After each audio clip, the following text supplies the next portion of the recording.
Muy bien, vamos a desarrollar los conceptos de utilidad total, utilidad marginal, dentro de lo que es un poco el análisis microeconómico. Para ello, vamos a estar compartiendo un breve material sobre las preferencias y las utilidades, ¿verdad? Y el efecto de las variaciones del precio, ¿verdad? Ciertamente debemos analizar un poquito previamente al consumidor, ¿sí? Y su comportamiento al momento de realizar compras o adquirir bienes y servicios. Primeramente, lo que tenemos que comprender y entender es que el ingreso es nuestra limitación para poder acceder a muchos bienes y servicios. Es decir, cuanto más ganamos, mayor nivel de ingresos y mayor nivel de cantidad de bienes y servicios podemos consumir. ¿Qué comprar? ¿Qué preferimos adquirir? Realmente la decisión, por lo general, nos compromete a adquirir lo que más utilidad nos reporta, ¿verdad? El beneficio, la satisfacción que en ese sentido podamos tener es lo que realmente condiciona nuestra utilidad. Y para el efecto, lo que aquí tenemos que comprender y entender es, primeramente, el concepto de preferencias. ¿Sí? ¿Qué entendemos por preferencias? Entendemos a todo aquel bien o servicio que nos reporta satisfacción. Es decir, el consumir o el comprar nos puede transmitir alegría, nos puede transmitir felicidad. Entonces, dicho esto, ¿qué entendemos por utilidad total? ¿Verdad? El beneficio total que una persona obtiene en la medida que va consumiendo diferentes bienes o servicios. Ciertamente depende fundamentalmente de la renta y del consumo. Entendamos que mayor renta nos permite consumir más, ¿cierto? Si ganamos menos renta, menos podremos consumir. Ahora, si ganamos mucho, tenemos un buen salario, buenos ingresos, y decididamente empezamos a consumir cierto tipo de bienes, es porque, bueno, mayor utilidad total nos reporta, a diferencia de otros bienes que quizás nos reporten menos utilidad, ¿verdad? A diferencia, este concepto de utilidad marginal, donde para poder entenderlo aquí, es el cambio de la utilidad total que proviene de aumentar en una cantidad adicional de ese bien. Es decir, yo quisiera consumir un poco más, entonces eventualmente puedo y debo, aquí justamente analizando aquí, puedo y debo eh, adicionalmente ganar $1 más o un centavo más para poder adquirir este tipo de bienes, ¿verdad? La utilidad total y marginal dentro del concepto de Dominic Salvatore nos hace referencia a que la persona que demanda satisfacer determinados bienes recibe ese bien o esa satisfacción al momento de consumir. Es decir, el momento de consumirlo es el momento en que se reporta la utilidad. Y hasta cierto punto, ciertamente, más unidades de consumo que yo pueda tener, mayor va a ser la utilidad total que yo pueda recibir. Es decir, de repente yo compro 10 litros de gaseosa y bueno, ahí empezamos a analizar el nivel de utilidad marginal. Pues el primer vaso de gaseosa probablemente nos reporte mayor satisfacción o utilidad marginal que el último vaso, ¿verdad? Es poco el concepto, a nivel conceptual podemos analizarlo, ¿verdad? Luego, al agregar unidades adicionales, hace que la utilidad total disminuya, por eso decíamos, y la utilidad marginal llegue a ser negativa. Esto por problemas de almacenamiento y eliminación de sobrantes. A lo que voy. Yo quizás pueda tener un stock interesante de bienes, servicios, pero de repente mayor y mayor cantidad de bienes hace que yo no pueda mantenerlo todo en el depósito. Entonces, es allí donde puedo empezar a tener inconvenientes. Aquí quisiera nada más mostrar un pequeño gráfico comparativo de la cantidad de bienes y servicios. Vamos a suponer que son 7 vasos de gaseosa, la primera me reporta, le doy una calificación de 10 al primer vaso de Coca-Cola, por ejemplo. Al segundo vaso le doy 18, pero es 8 la utilidad adicional. Es decir, el primero me dio 10 y el segundo 8. Al tercero 24, pero 6 nada más adicional. Y fíjense cómo va bajando la utilidad marginal hasta que el séptimo vaso ya estoy un poco empachado y ya le dio -2. Es decir, ya empezó a bajar la utilidad total, pues ya me empaché, ¿verdad? Lógicamente es un poco el término sencillo que yo pueda utilizarlo, ¿verdad? Pero bueno, básicamente eso es un poco el ejemplo que podemos ciertamente utilizarlo para comprender un poquito más este concepto de utilidad. Aquí vemos los gráficos construidos en base a esta tabla. Fíjense, a la abscisa le llamamos cantidades. Acá tenemos el 1, 2, 3, hasta el 7. ¿Sí? En los dos son abscisas. Y la ordenada, la primera es la utilidad total, que fíjense el comportamiento de la curva va siendo decreciente a partir de el vaso quinto. A partir del vaso quinto ya me empieza a saturar, es el punto de saturación. Sin embargo, vemos el gráfico comparativo de la utilidad marginal. Fíjense aquí, la cantidades consumidas con su utilidad marginal, y vemos que uniendo los puntos ya la curva es de tipo demanda, es decir, una curva totalmente decreciente. Pues el primer vaso me reportó más utilidad adicional que el segundo, que el tercero, que el cuarto, y así fue decreciendo. Entonces, a lo que voy un poco, ¿verdad? La satisfacción va decayendo en función a el aumento de ese consumo, ¿verdad? ¿Dónde se maximiza la utilidad? ¿Y cuál es el objetivo principalmente de un consumidor?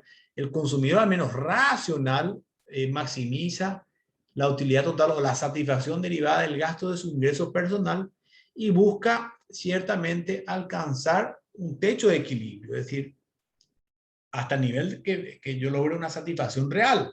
Es decir, es allí donde podemos hablar de la racionalidad, ¿verdad? El que toma 10 vasos de Coca-Cola, o haciendo el ejemplo con la cerveza, que te toma ya 10 vasos de cerveza, lógicamente el décimo vaso ya le hace mal, ¿verdad?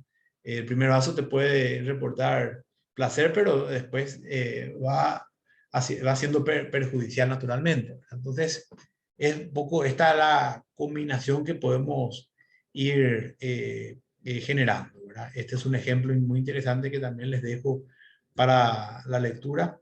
Y hay un método ciertamente para determinar el equilibrio del consumidor, donde ciertamente hay una regla clara.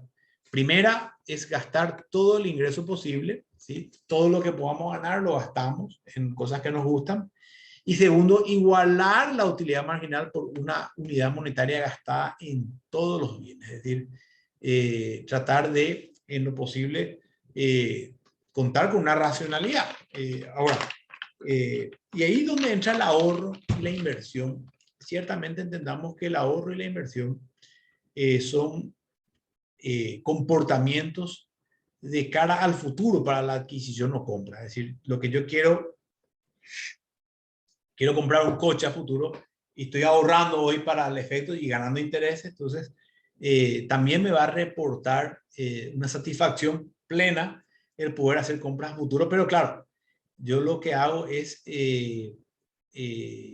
ahorrar para hacer una compra mayor. Eso es lo que apunto, ¿verdad? Entonces, gastamos todo el ingreso posible. Cuando más consumo proporciona más utilidad. Solo las elecciones en que los gastos se completa el ingreso puede maximizar la utilidad, ¿verdad? Entonces, ese es el punto central, ¿verdad? Si yo gasto todo el ingreso disponible, ciertamente estoy ahorrando cero, pero estoy sí consumiendo, y si realmente son decisiones racionales de consumo y estoy gastando de repente en libros, materiales didácticos, tecnología, también en esa medida voy creciendo en cuanto a conocimiento y en cuanto a capacidades. Ahora, reitero, dentro de un comportamiento racional, ¿verdad? no irracional. Igualar la utilidad marginal por unidad monetaria, que ya también lo estuvimos analizando. Esta parte de fórmulas no la vamos a tocar mucho, como les iba diciendo, ¿verdad? Ciertamente hay algunos pronósticos en la teoría de la utilidad marginal, la teoría de la utilidad marginal se analiza al menos cuando existen variaciones en el precio de un bien, es decir, el combustible, por ejemplo, si aumenta, es muy complicado, pues es una suerte de bien necesario para el traslado, a diferencia quizás de si aumenta el precio de la nuez o aumenta el precio de la canela, que son bienes no consumibles, ¿verdad? Es decir, acá pusimos un ejemplo, reducir el precio de la pizza nos reporta mucha satisfacción y probablemente vamos a consumir mucho más pizza. Ahora, aumentar el precio de jugar bolos es como que no nos va a importar mucho, pues realmente no es un juego demasiado importante aquí, al menos muy jugado, ¿verdad? Y por otro lado, el ingreso de las personas, ¿verdad? Si el ingreso de las personas va variando ciertamente y van aumentando la renta familiar, entonces ahí también puede en efecto modificar los precios. Es decir, ¿qué pasa a final de año? Nosotros cobramos el salario en diciembre y cobramos aguinaldo. Entonces hay un aumento del ingreso extraordinariamente que es aprovechado por los comerciantes para hacer también una subida de precios. Entonces, ¿dónde está la racionalidad del consumidor? Por lo general, los inteligentes, los que son previsores, no realizan sus compras a fin de año, sino tratan de anticipar esa compra y lo hacen quizás ahora en noviembre, ya van haciéndose de mercaderías o ya van adelantando, atendiendo a que los precios están bajos, entonces hacen uso ya de lo que van a comprar. De repente quieren comprar un regalo para al niño por Reyes Magos y bueno, lo hacen ahora. ¿Por qué? Porque en finales de diciembre o enero el precio de ese mismo artículo va a estar probablemente el doble. ¿Verdad? Está un poco el comportamiento. Esta parte de cálculo no lo vamos, reitero, a desarrollar mucho. Sí, la parte conceptual. ¿Qué entendemos por excedente del consumidor? No siempre pues tenemos que pagar el precio que estamos dispuestos a pagar. Ciertamente muchas veces podemos tener descuentos de rebajas, promociones. Generalmente las personas cuando hacen alguna compra por un valor menor de lo que consideran que vale, hay una suerte de excedente implícito en el consumidor. Es decir, me compré el Oculus Red para juegos virtuales y bueno, en el mercado cuesta 3 millones de guaraníes, yo lo logré conseguir por 2 millones de guaraníes, entonces mi excedente del consumidor es 1 millón, ¿cierto?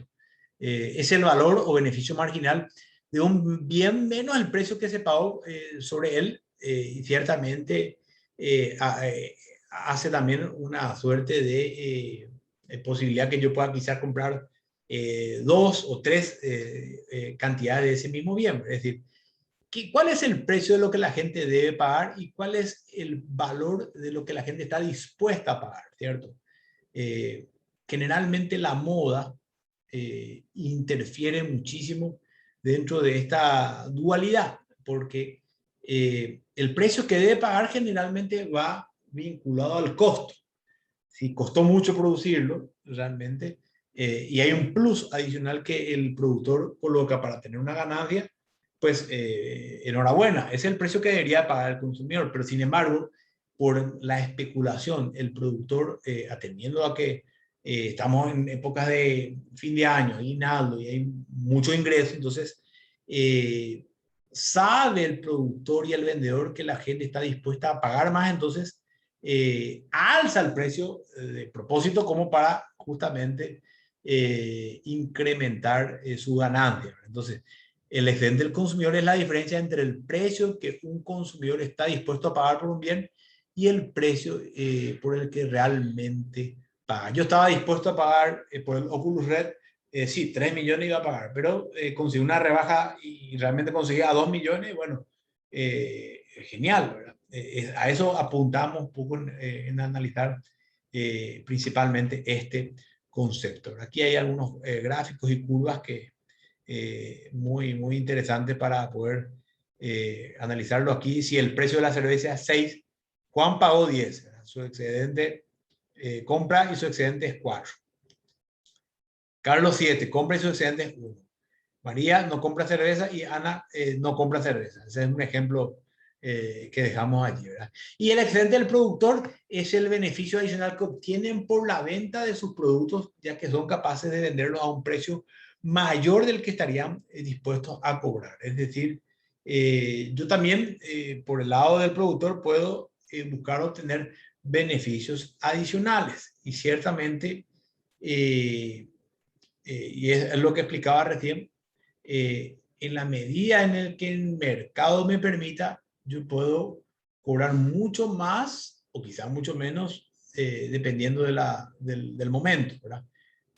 Aguinaldo y épocas de festivas, Navidad, Año Nuevo, generalmente son oportunidades para cobrar un precio mayor, ¿verdad? Las empresas obtienen un beneficio económico cuando reciben más dinero por la venta de un bien o servicio que les costó producir, ¿verdad? Así como los consumidores hacen una distinción entre, por decir, el valor y el precio, los productores distinguen entre el costo y el precio. El consumidor, lo que vale y su precio. Lo que están dispuestos a pagar y el precio que pagan, ¿verdad? Los productores entre lo que les costó producir y el precio que colocan para vender y lo venden, ¿verdad? El costo es aquello a lo que renuncia el productor y el precio es el que recibe. Es decir, a mí me costó 10, yo renuncio a esos 10 y vamos a suponer que puse en la góndola y me puse un precio de 25 y recibo este 25, entonces efectivamente ese es el precio, es el valor que finalmente logré vender la mercadería, ¿verdad? El costo de producir una unidad adicional de un bien o un servicio es el costo marginal, es decir, fabriqué 10 zapatos y de los excedentes pude lograr fabricar un zapato adicional y logré venderlo, entonces ese es el costo marginal de poder producir uno más, ¿verdad? Ese costo marginal es el precio mínimo que los productores deben recibir como incentivo para ofrecer en venta otra unidad de ese mismo bien o servicio, ¿verdad?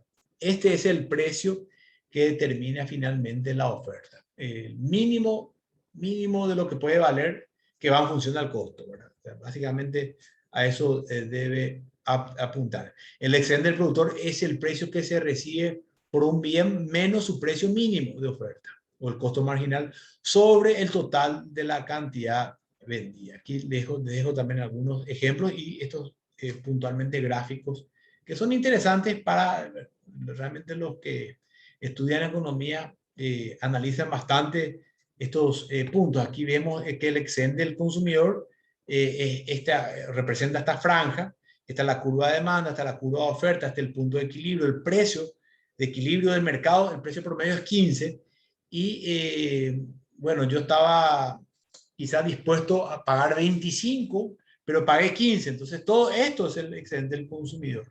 Y el excedente del productor, a mí me costó 5, pero logré venderlo a 15. Esto todo es mi excedente del productor, ¿verdad? Es tampoco la interpretación de este gráfico donde el eje de la abscisa yo le llamo cantidad de pizzas por día y al eje de la ordenada le llamo precios, ¿verdad? Un poquito. ¿Y cuál es finalmente ya la paradoja del valor? ¿Verdad? El precio del agua es bajo, por decir, y el de un diamante es alto, pero el agua es esencial para la vida. ¿Por qué el agua tiene que valer mucho menos que el diamante? En tanto, claro, los diamantes solamente se usan para decoración.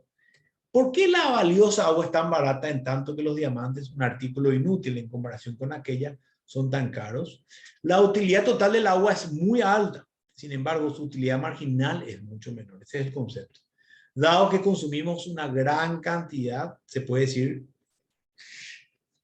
lo contrario de los diamantes. La paradoja del valor viene de la mano con la escasez. El agua es un bien abundante, entonces, sin embargo, el diamante es un bien escaso. y va por esa interpretación, ¿verdad? Se puede abordar la paradoja del valor a través del concepto del excedente del consumidor. De hecho, que la oferta de agua es perfectamente elástica al precio, así que la cantidad de agua consumida y el excedente del consumidor proveniente de este bien es el área grande de color. La parte de elasticidad la vamos a profundizar ciertamente en una siguiente aula, ¿verdad? Sin embargo, la oferta de diamantes es más bien inelástica, es decir, no tiene tanta variabilidad en función al precio. De repente puede subir el precio del diamante o bajar el precio del diamante y no por eso vamos a estar comprando más o menos. Simplemente es un bien escaso e incluso un artículo de lujo. En cambio, el agua sí tiene un poquito mayor de dependencia en cuanto al precio, pues sube o baja el precio y bueno, quizás voy a estar cuidando mi consumo de agua. Finalmente, las posibilidades, preferencias y elecciones. La curva de indiferencia es esa línea que muestra combinaciones de bienes que le resultan indiferentes al consumidor. Aquí está la curva de indiferencia. Este es el eje de abscisa, la pizza y la ordenada es el bowling. El bowling para mí me resulta un poco indiferente, pero sí de repente quizás la pizza, ¿verdad? Cualquier combinación que se elija y que esté sobre la curva de indiferencia traería la misma utilidad. Yo puedo tener 6 tickets para jugar bowling y poder comer 2 pizzas. Me reporta la misma utilidad que 8 con quizás 1,5 o 10 con 1, ¿sí? O con 6 y 2. Las curvas de inferencia pueden ser indicadas por funciones, tablas, valores y ciertamente van un poquito de la mano con las preferencias, ¿sí? Una curva de indiferencia es la línea que muestra combinaciones de bienes que le resultan indiferentes a un consumidor, es decir, me da igual. Esa es la cuestión, ¿verdad? Y los sustitutivos perfectos son aquellos bienes que reemplazan con bastante asertividad un bien con otro. De repente, yo puedo sustituir una taza de café por una taza de cocido, un vaso de cocido, por ejemplo. Quizás son bienes sustitutos. Quizás un mandioca con el pan. De repente no hay pan, entonces yo pido mandioca, viceversa. Son casi, digamos, sustitutivos perfectos. Y complementarios, pares de zapatos con medias, ¿sí? O pantalones con cintos, son bienes complementarios para poder entenderlo. Y la línea de presupuesto que mostramos aquí es lo que tengo como máximo para gastar, ¿sí? Quiero que entiendan más que nada el concepto aquí, ¿verdad? Mi renta hoy es de $40 y eso es lo que tengo para gastar. No puedo gastar ni 80, ni 100, ni 120. $40 es lo que yo tengo. Entonces, $8 cuesta cada película y $4 por paquete. Entonces yo puedo como máximo acceder, por decir, a 10 refrescos, pero ninguna película, o a 5 películas y ningún refresco, ¿verdad? O hacer una suerte de mixto, ¿verdad? Puedo acceder a 6 refrescos y 2 películas, ¿verdad? Un poco por la línea presupuestaria, que eso combinado, quiero mostrar aquí, con la curva de indiferencia, nos muestra finalmente cuál es el punto en que más yo puedo consumir. Es decir, aquí nos muestra que 6 refrescos con 2 películas por mes es un punto ideal que está dentro de mi presupuesto y es mi curva de diferencia más alta en función a esta recta presupuestaria. Es un poco el concepto o la lección más asequible que podemos tener, ¿verdad?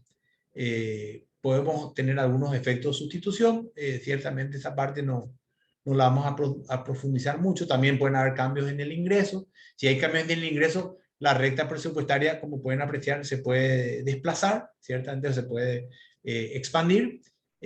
Tampoco vamos a entrar en lo que son ejercicios, pero sí nos interesa la parte más que nada conceptual, ¿verdad? Es un tema bastante extenso, este material yo también les compartí a los efectos de poder comprender aún mejor un poco la parte central de lo que es la microeconomía.